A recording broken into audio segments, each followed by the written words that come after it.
G'day, doggies fans, all things Bulldogs. It's the third episode of the podcast, a couple of days after our diabolical loss to the Sharks on Sunday at Shark Park. I'll talk a little bit about that. We'll have the player ratings, which went to another new low this week, and I'm not the harshest marker. Many have said that. We'll also talk about the players I think that need to come into our side for a game against the Knights. Bit of news about the New South Wales Cup this week. Should see a couple of returns potentially. So we'll talk about that. The Dogfather will be back. He'll say hello for a few minutes. I think he's pretty pissed off, was the words he used. No doubting that. So we'll hear from him as well. And hopefully next week I might have a Newcastle Knights fan on to maybe have a bit of banter and chat about the upcoming game for the Knights next week. And obviously we've got Origin tomorrow to keep us entertained. And the Dogs will have the bye this weekend, but plenty of action with the New South Wales Cup and hopefully Jersey Flag as well. But the tail of the tape, it was a terrible 48-10 loss against the Sharks. I think with 20 minutes to go, we were down 40. It was 42 or 48-0 or 48-6 or 4 or something like that. Looked like it was going to be 60 plus. The way our middle was just capitulating. The Sharks are a very experienced side, which was pointed out before the game by Gus on Twitter.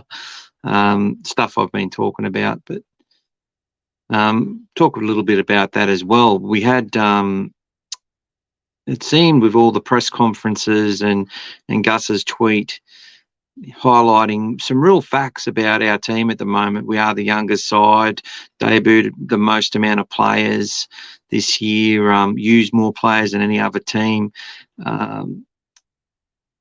And things are starting to take its toll, even though we're getting some players back. Obviously, some are underdone. So there was a lot of reasons provided.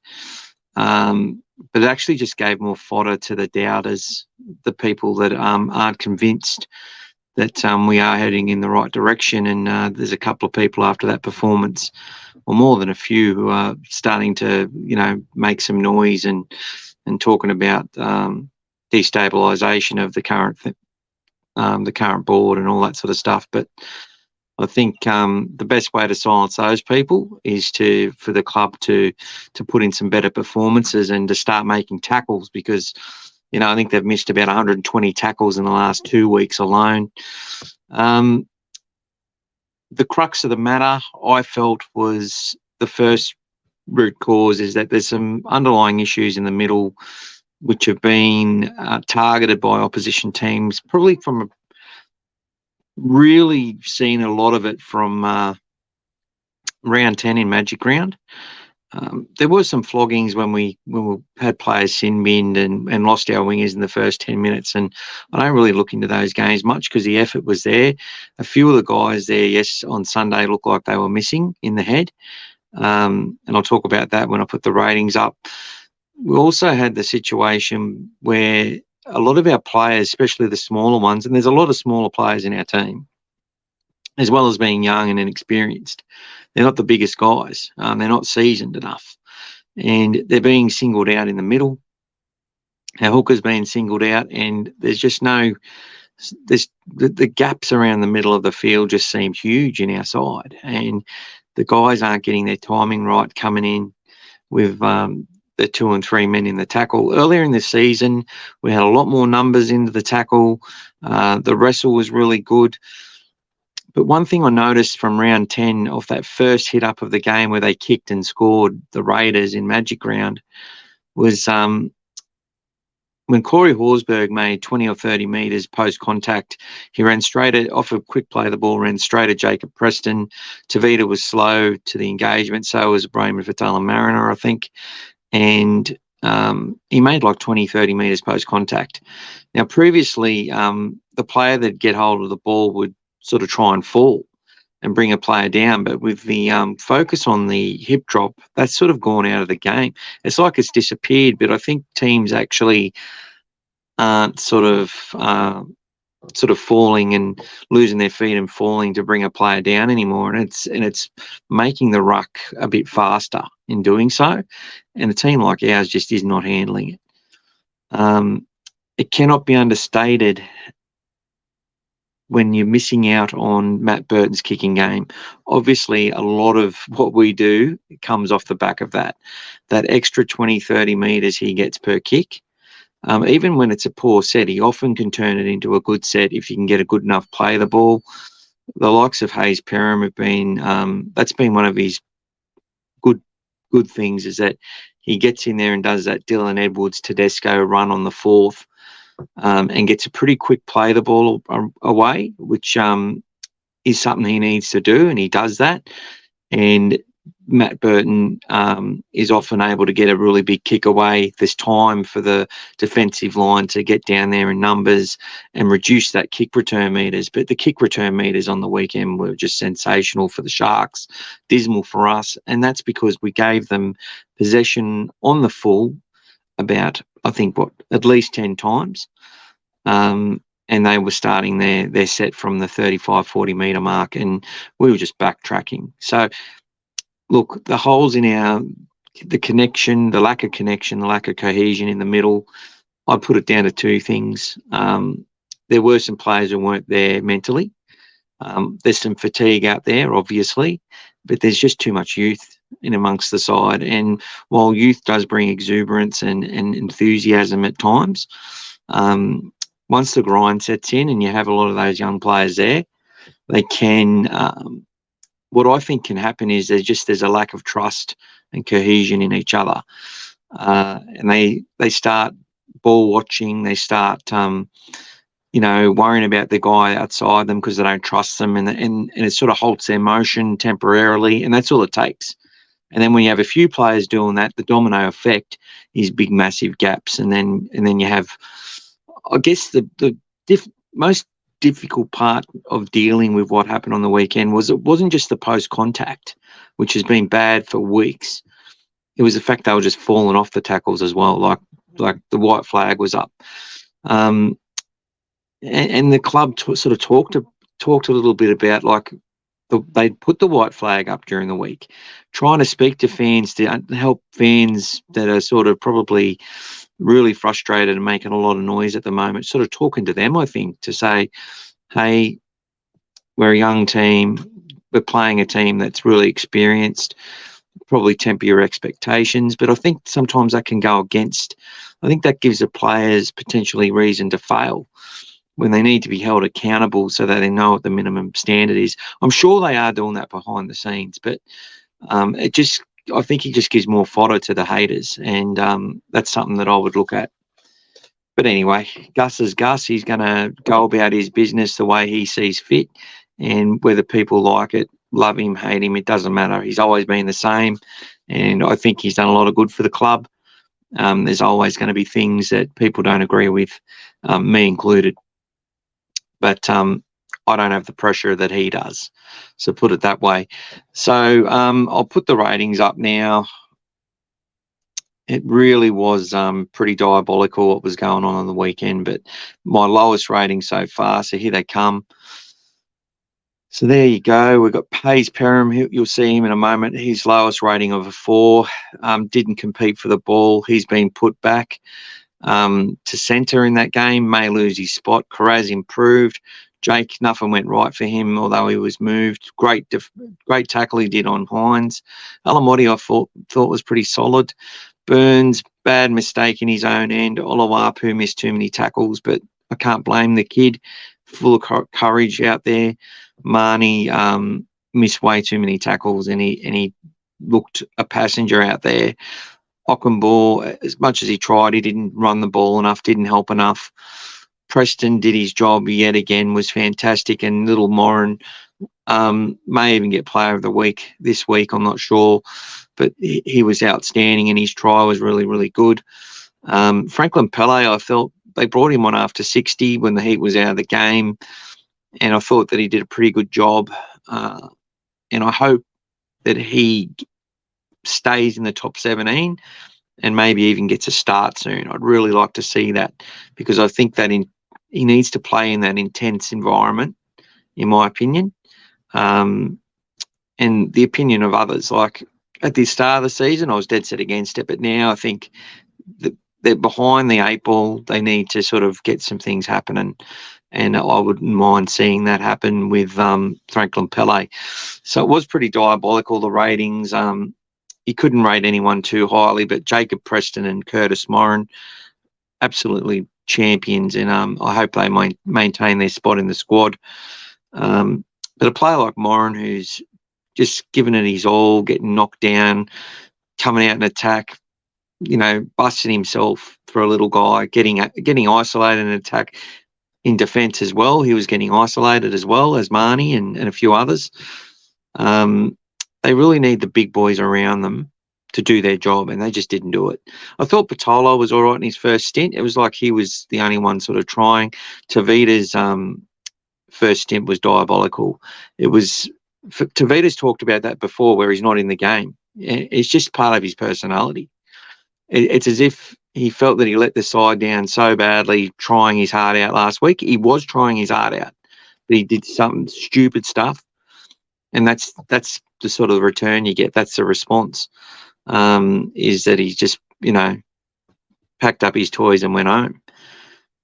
Took his bat, took his ball, and went home with the shits. And I thought the second stint was a lot better, but again, there was too much pass, not enough run. And but I felt leaving him out there, he sort of got into it and he did some all right stuff. But overall, I felt that performance was worse than the week before, because at least he was having a go the week before. So that's the tail of the tape there. There's just no cohesion. There's no trust. And I think a couple of players, I don't know if there's something going on, but it sort of gets, these things can happen. People are off contract. You're going to see people signing elsewhere, people we don't want to sign elsewhere, other players as well that probably know they're not got no future at the club, players that are contracted that may be coming to an end as well, may be going elsewhere. Whole heap of stuff happens, and it can affect your football side. So hopefully the next couple of weeks the coach is able to manage the players, manage their expectations. Stop worrying about managing the fans' expectations. Manage your own is my advice. That's free. And hopefully, reasonable fans understand this stuff. Fans have a right to get frustrated when they see performances like that. Even I have a stoush with some of the fans who I think just constantly just go overboard with their criticism, but they've got every right. Just like I have every right to tell them to shut up. But that's the tale of that there. So what we're going to talk about in a moment are the players that I think that need to come in. So I'm going to run that video in a second. There's a little song at the start of it from a mate of mine, just 10 seconds of the song. Because it might mean the introduction of someone we saw go back to fullback after about 30 minutes in the game. And hopefully... Every night I've been praying on my pillow, dreaming dreams of ivory low, the fullback for me completely. There he is, Jake Averillo. I'm putting him at fullback in the side for next week against the Knights. Might as well. He should have been there from the pre-season. I felt the cohesion would have been a lot better if Jake was in the side. Give him a couple of weeks. Might be a bit rusty, but get his hands on the ball, get running. He seems to have more of a steel in his eyes. Let's go out a winner, Jake, if you are leaving the club. Jarrell Skelton, it's time. He can help in a lot of ways, but there's something special about that guy. Might concede a couple of misreads in defence, maybe. But I think get him in there, get him going. That's the sort of inexperience that I want to come in, someone on the wing. Carraz to centre. I think he can do the same job from centre and swap with Skelton at different times. They can both play centre and wing. Burns, maybe to give Alamotti a break. Burns has such poor luck with injury that, I reckon give him a crack. He's a crafty player, and I think he'll get some balls off to this man, the Fox, just like he did to Jake Averillo against the Dragons. So on the other side of the field, but Burns can play both sides of the field. Now, this is the big one, New Brown. New Brown is an absolute, was a gun 5'8", I felt, who should have got a chance under Pay. Got that terrible knee injury, nearly lost to the game, has made his way back as a utility, then into a hooker, and now been playing lock. You can bring him in at 6, and you'll see my 14 in a moment. That 14 can come into the halves, and he can move into the middle at some point, and to use a rotation that way. Matty Burton to stay at halfback at this point. Really need his long kicking game. New Brown can kick as well, no doubt about that. And I reckon he'll stiffen up the defence in the middle and give us that experience and a bit more of a tougher edge. Franklin Pele, let's get him starting for 15 minutes. A couple of my mates have suggested this for a while, and I'm on board with it, which is why I'm talking about it. I reckon that intensity for 15 minutes may gas the hell out of him, may even cause a break in the middle, hold him to expectation, but I reckon it could do him the world of good, and then bring him on later for another 15-minute stint and start getting his minutes up. Reid Marnie, he's only going to play 60, 65 minutes if I'm the coach. I think some of his desperation is due to the fact that he knows he's not going to get a break and he's tired. And he just starts not wanting to, but starts taking some shortcuts and rushing plays he doesn't need to rush. Tavita Pangai, he'll come back. He is inconsistent, but he'll be back this week, I have no doubt. Big Ray, now he may play in the New South Wales Cup this week before the game the week after. Hopefully he can come back to the club, and his form has been down all year. That injury takes a long time to get back from. He's a little bit slower. He's a little bit off the pace, but hopefully he can come in and really hit the ground running and get to that game, that form that he showed against Melbourne Storm, which was much better than round 1. His round 2 form was really good. He needs to get back to that. Jacob Preston, what can I say? The player of the year at the moment. His efforts in attack and defence are phenomenal, and this kid is one that we can build this club around. Max King, let's start him again. I think he's starting to get back to where he was, maybe got control of that injury now, and he's learned how to deal with it. And a couple of freshens up with buys and that sort of thing, he might be ready. And he made a lot of tackles with hardly any misses on the weekend. So a stiff forward pack to start the game. Kyle Flanagan at 14. We can bring Kyle on at any time. Bring him into the halves, get him into dummy half at some point to give Reid a break. Because I really love this. The decision-making of Kyle at the moment is really, really good. We'll talk about him more in a moment.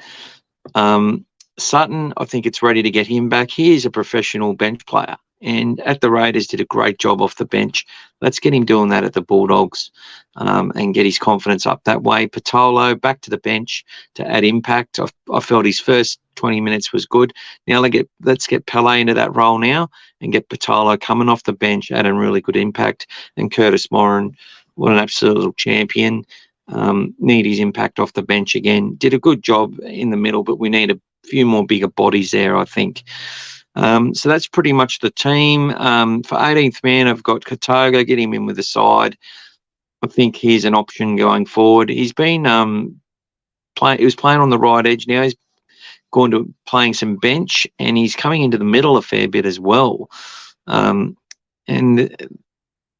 so that's quite good for him. And Harrison Edwards, got to keep him in the squad. He got a HIA. I was really loving Harrison Edwards. He was fantastic in 5 of the 6 games. The final game he played against Para, he just seemed a little bit slower in everything he did, a bit more passive and, not quite as good. But hopefully that break's done in the world of good. I'd have him around the squad and push him for a spot. So there you go. That's the team changes that I'd make. New Brown into 6. I'm giving Oluwapu a break. He needs a break. I think they'll have more confidence having some experience come back into the team. I just think they will. And Oluwapu will be able to go back to New South Wales Cup, keep working on parts of his game, hopefully get in there as a 6 and just run the football. Don't have him sitting there trying to worry about controlling the game, trying to worry about kicking the footy, trying to hone those skills. That's what training's for, right? Get him out. There was too many predetermined plays for him in attack, too much passing before the line, which is all well and good to criticise. I'm not criticising it. I just don't think Karl Oluwapu would be playing first grade in any other team in the comp because he's not ready yet. I think it was good to give him a taste, and it served a purpose.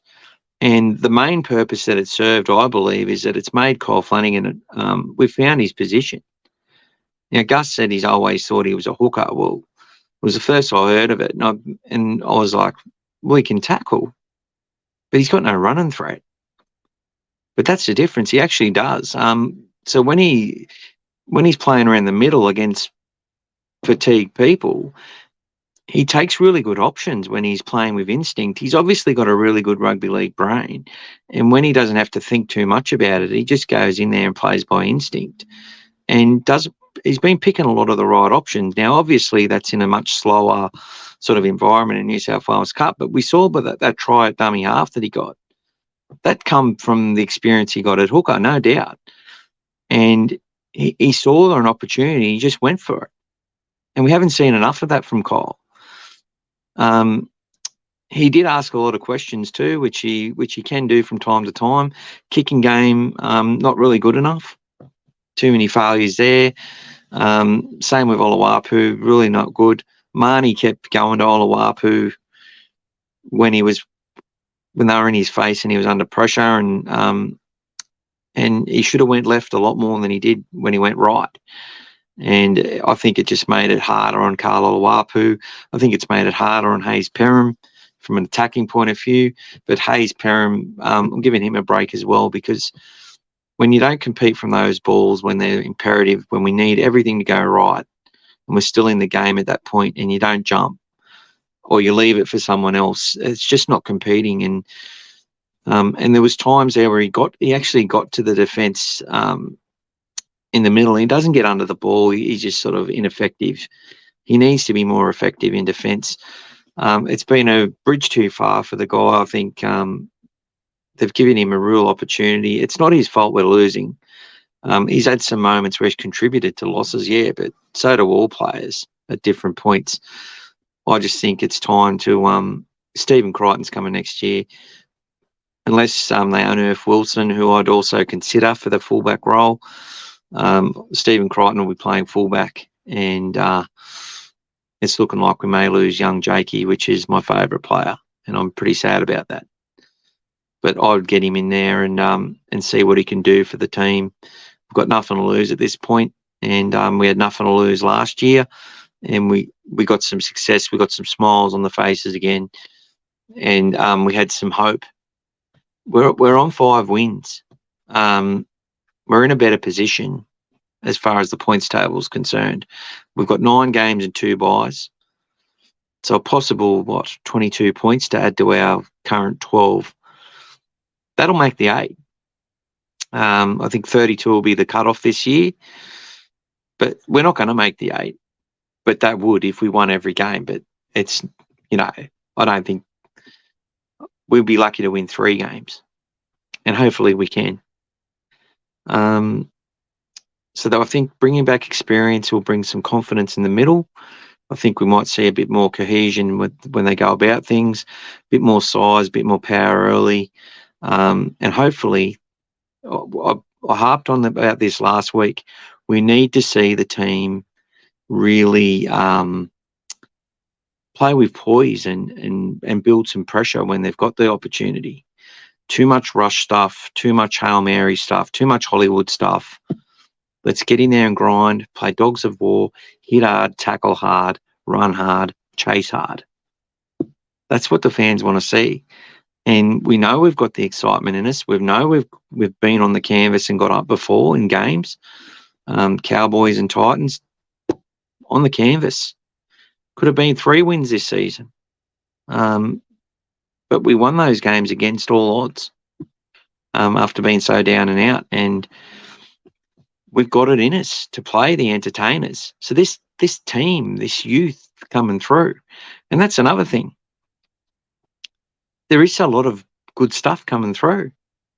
Look at how New South Wales Cup are going. They're not just in the top 5 and showing that they're a good side and something to give us hope.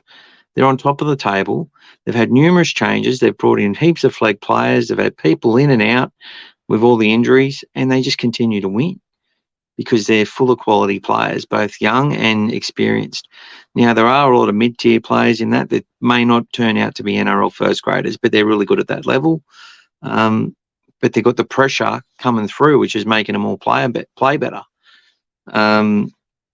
Same with Jersey Flegg, doing really, really well, and they've got players going in between Ron Massey Cup and Flegg in and out. You've got the Pathways players that have come through, the SG Ball players that are good enough and are playing above themselves. And we won Harold Matts. Like, so much positive stuff that we haven't seen for years in regards to our juniors. Across the board, they're all good. SG Ball underperformed, but they show they had some real good talent in that team as well. So a lot to look forward to. As far as first grade goes, I guess there's going to be a lot more hard decisions, and they'll be made in mind, knowing they've got these juniors coming through, and it's about having the right people in the right positions and getting a couple more players in, a couple more forwards, hopefully a 7. We all know who we want. And I think the Dogfather is going to talk a little bit about who we want and need in a moment. So I'm going to hand over to him, and then I'll come back and wrap it up. Welcome, Dogfather. Hello, my Bulldogs family.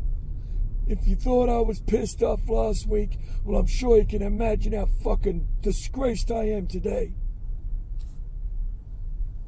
I'm currently driving myself around in circles because I lost another driver yesterday. It was unfortunate. It was very, very unfortunate. But I must say this. It's a job that comes with great consequences when I'm not happy. Luckily, most of the drivers just see the amount that they're going to get paid. Because I'm not sure too many want to put up with the fucking consequences of an unhappy Dogfather, if you know what I'm saying. Anyway, I digress. Back to the fucking issues. I cannot believe how they played yesterday. And I understand the fans for being pissed off. Look, I do understand it is the youngest team in the comp, the most inexperienced team, and I think that's glaringly obvious, the fucking reasons why things are falling apart. There seems to be no trust in each other right now. They had trust earlier in the season. Sometimes they were just outmatched. But they just continue to bring in lots of kids who are trying hard, but starting to feel the rigors of the week-to-week footy. And now it's starting to pay a toll on them. We got 2 weeks off to rest and recuperate. And I fucking hope we see a few hundred games of fucking experience coming back into our team come the Newcastle Knights. And a game we not only must fucking win, we must fucking dominate. Well, shit's gonna fucking change around here, I can tell you that much. It won't be just the fucking driver who goes missing, if you know what I'm saying. And I'm pissed off. Mr. Hunt, I've been fucking talking to Mr. Hunt for weeks. And now he's thinking of backing out on his deal. Mr. Hunt wants to come to Canterbury. And now he's fucking feeling a little bit like he might want to just go home to Queensland and give the Titans a go. Because he wants to win a fucking premiership, and I can't blame him. So I've got the sombrero on, I've got the bum bag on, and I'm going to fucking head over there and see what else I can do. But they say money doesn't always motivate. But Mr. Hunt deserves the respect of being offered whatever we can fucking offer to bring some experience into our fucking spine. For all the other changes, that's for other people to decide. I just want to see more experience in our team in our next game and more fucking faith in each other. I just want people to fucking concentrate on their own assignment, their own job, and hopefully by the end of it, we'll see some better fucking results. Anyway, I'm on the search for a new driver. Applications at Bulldogs headquarters at belmore.com.au. Thank you.